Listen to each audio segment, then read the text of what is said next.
Dog dancing je súbor spoločných pohybov psíka a psovoda, ktoré za doprovodu hudby tvoria ilúziu tanca, preto sa to aj nazýva tanec so psom. Psík pritom vykonáva rôzne triky a cviky, ako sú otočky, cúvanie, obiehanie a chôdza pri nohe na rôzne spôsoby, pritom môže chodiť bokom, môže podávať lápky alebo ich kríži.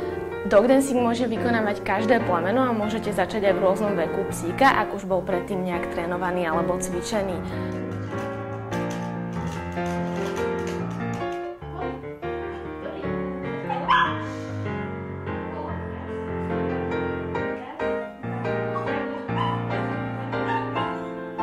K dog dancingu potrebujete okrem hračiek, vašich obľúbených, respektíve psíkových obľúbených, môžete využívať pamosky, aj rôzne pomôcky, napríklad takýto stolček, aby sa psík naučil používať svoje predné nohy alebo zadné nohy. Jednotlivé triky a cviky sa psi naučia rýchlo a je to taký paradox, že čím viacej cvikov pes ovláda, tým ľahšie a kratšie sa učíte ďalšie náročnejšie cviky.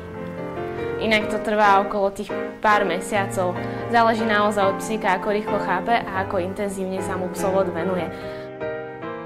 Je pekné, že dog dancing je finančne najmenej náročný zo všetkých psích športov. Že vlastne nepotrebujete chodiť na cvičák, nepotrebujete vlastného trénera.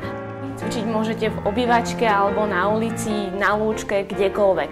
Platíte jedine za účasť na seminároch, na súťažiach alebo ak cestujete niekam s tými psíkmi na vystúpenia.